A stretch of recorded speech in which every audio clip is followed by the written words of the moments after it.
Hello and good Saturday, my people. Today we're going to have a chat about stocks and investing and the different strategies that we all can incorporate in order to grow our portfolios. And we're going to discuss some diversity and we're going to discuss what to do during certain times of the market and what to expect.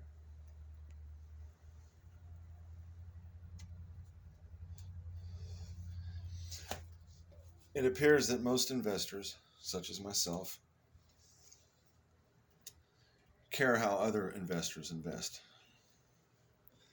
While many have different strategies and stick to those strategies for various reasons, I try not to think inside of a box. I try to leave all possibilities open. So I incorporate different strategies with different stocks.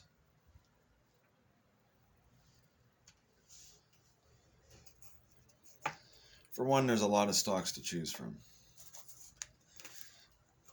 So it all boils down to what your interest is.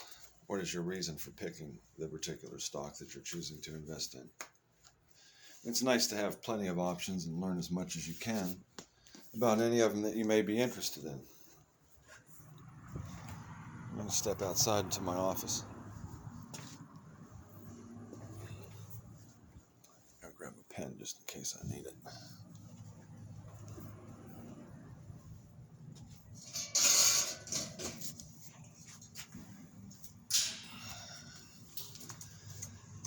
Now I want to explain my history and how I do things, and maybe you can find some kind of use out of that information. I started investing when my friend sent me a link to Robinhood app so he could get a free stock.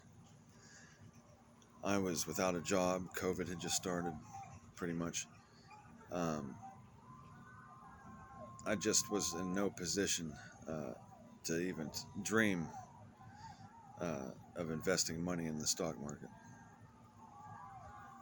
And then one day I just had a different type of itch, and I thought, what the heck? And I went ahead and signed up. I think my first purchase was Plug Power, February of 2020. The beginning, like February 5th, I placed the order and it went through on the 6th. And I bought it, I forgot the price, but it was $3 or $4. And of course we know that it's, $20 or $30 now, $25 stock when it's down. I remember telling my son, I says, I don't know why. I says, but if you just invested everything you had in Plug Power, you would be well off in a year or two. And I didn't have the money to take my own advice. That's pretty much how I started. And then I would buy one stock here and one stock there, and I wouldn't hold them long enough. I had to learn through trial and error. And so many different ways you can learn and that you have to learn. I came down to a strategy that, hey, all stocks are going to go up and they're all going to go down. Everything has its due season. And it's obviously about buying low and selling high. That's common sense, whether you're a swing trader or long-term or anything. But through trial and error and learning which stocks did what and why and what catalyst created what type of movement, I learned a lot. I learned with pharmaceuticals, you could lose a lot of money when you buy something like ITRM at $1.34, and everybody tells you just to hold when it doesn't get FDA approved, and you lose $800 because you sell for a loss, but it continues to go down to where it's like at now 25, 26, 27 cents. You have to go with your own instincts. You can't just listen to people. Sometimes it's better to cut your losses and move your money than to sit there and have opportunities passing by that you can't put any money on because you're holding the bag too long. So it's easier said than done, but my forte is trying to find the true floor. And whoever knows what a true floor is, but I'm learning. And for instance, when I was working at Amazon through a temp service for a short time, some time back, Zomedica, ZOM, That's the ticker symbol, ZOM. It was 6 cents. Okay, I noticed it because it was cheap. I was looking at penny stocks. Naked Brand was 9 cents. Things like that. Anyhow, Zomedica, I was reading about it because it's for research and technology that involves companion animals. It's out of Detroit. They didn't seem to have many employees. They seemed to be small. I remember this was like whatever year it was September and October, August, September, October, that area of the year, that time of the year that it was 6 cents. And people thought, well, by March the next year it would be $5. It never made it to $5, but it made it to multiple dollars, $3 and change. Well, it's been going down like the rest of the market, and it is at 24 cents, 23 cents, after being around 30 cents for a while. I watched Great Panther Mining go from over $1 down to where it's at 20.5 cents. You can learn a lot by the support that they keep. I watched Bombardier go up a year or two ago. I got a friend that's in that Air Industries. He likes that one, ticker AIRI.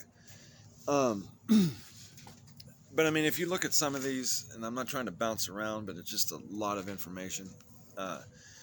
You've got stocks that are down that I believe in for the long term. And when I say long term, I mean multiple weeks, multiple months. Not necessarily multiple years, but sure. But sometimes you have to learn when to sell the rip. It's people that say buy the rumor, sell the news. But I'm saying that through the 2 years or so, a little over 2 years that I've invested, I didn't really have a regular job. I didn't really have a life other than this. So I studied it religiously, all hours of the night. I can't even explain how hardcore of due diligence. But some of these stocks I like Hycroft Mining, HYMC. I liked it and when it was at like 38 cents or something. And nobody listened to me. And then all of a sudden, when it squeezed up to multiple dollars, now every YouTuber's got a video on it. And that's fine. That's fine. That's great. We all do what we do. There's a lot that all the YouTubers have that I don't have, like a laptop or a proper way to even make these videos other than a cell phone that barely cooperates with me. But I have multiple brokerage accounts, and you can get a little bit of information out of each one of them. There's pros and cons in all of them. Everybody dogs Robinhood. That's fine. I've got Webbull. I've got TD Ameritrade. I've got Fidelity. And I've got an E-Trade that I haven't used yet. But the other 4 I use. I'll eventually use the E-Trade. But I have some here. I've ABR Realty Company. It pays dividends. I learned that from Down Home South. There's one of the few examples where I learned something from another YouTuber. I mean, I don't mean that in a bad way. I learn a lot from everybody every day. But I mean, when I say learn something, I mean a stock that I hadn't already found on my own. That's what I mean. That's why my dad calls me the Stock Swami. I even had one person on StockTwits, I screenshotted it, I saved it. Somebody says, "You better watch out for Jack." That's my first name. He may be an insider, have inside information. And I shook my head. I thought, wow, I'm living in terrible, especially at that time, a cockroach-infested Motel 6, Crackville. And this guy thinks that I'm some hedge fund. And I took it on, honestly, after being surprised, I took it as a compliment. I thought, damn, maybe I have some kind of intuition with it. I don't know. Maybe it's just, I think it's common sense, but maybe it's not so common. And that's kind of why I want to start making these videos. I told my dad I hate to see everybody else get rich when I'm not getting rich. And he says, well, that's not the job of a teacher. That's not... it's not my concern. And he had a good point. So I'm about to teach a whole lot throughout the next coming weeks. But I want to touch base on some of these tickers to look for when the market recovers, when cryptocurrency recovers. Look for ticker symbol BTCM and BTBT. I don't know what the heck's going on with METX, METX. I guess they had a reverse split. It went from 9 and 10 cents to $2 last time I looked. I didn't do any other research other than that, so your guess is as good as mine. And also look for a solar company, Sunworks, SUNW, that'll recover. Look for Workhorse, that's an EV play, WKHS. Look for Eargo, EAR.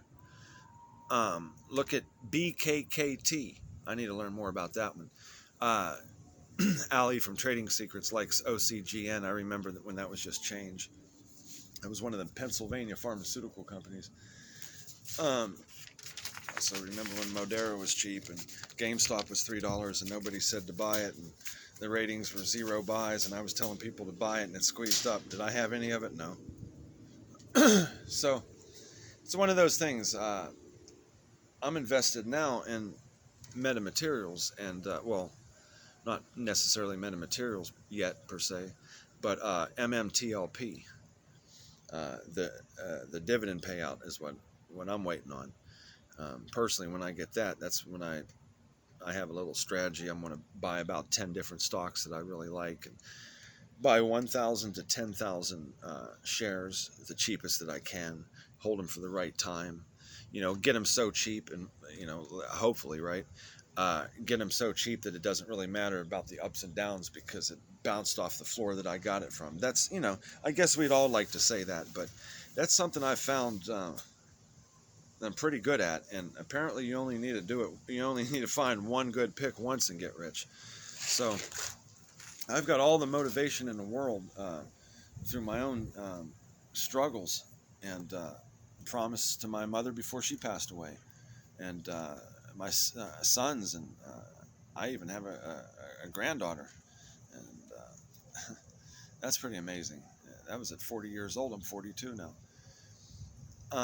So I have plenty of motivation to want to hit on all cylinders, and they say put your money where your mouth is. For me, it's my entire life and livelihood, and I think that's why some people do follow me, whether I can articulate the way other YouTubers do or not, whether I can be flashy or not, or catchy. The thing is, I find stocks early, it seems.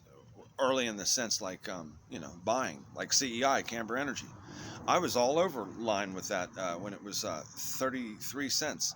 I bought in at 36, and I owed a friend, and I had to cash out early, and anyway, it went up to $4.85, and when it did, I still had a vehicle then. I sold my vehicle a couple months ago, but I was for 2 days sleeping in a Walmart parking lot in a vehicle, homeless, when at one point I had 4,400 shares of Camber Energy at like 36 cents average, and it went up to $4.85. And I remember saying it would go to $3.33, and people laughed at me. And Zach Morris, apparently, if it's a real account, thousands of subscribers probably is, said it would go to $5. You had the pumpers doing that. But the bottom line is that's my niche.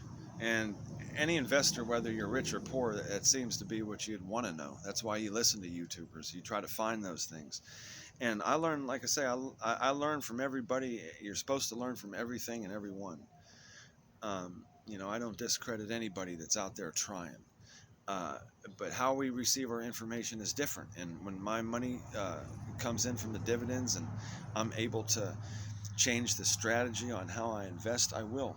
And I'll share those things with you. I have beliefs, I haven't personally been in those shoes yet, so I'm going to learn as I go. But I have beliefs that if I get 25,000 in any brokerage account and I have the ability to day trade, that 6 months to 2 years, I should at least be a millionaire. Until next time, see you at the bell.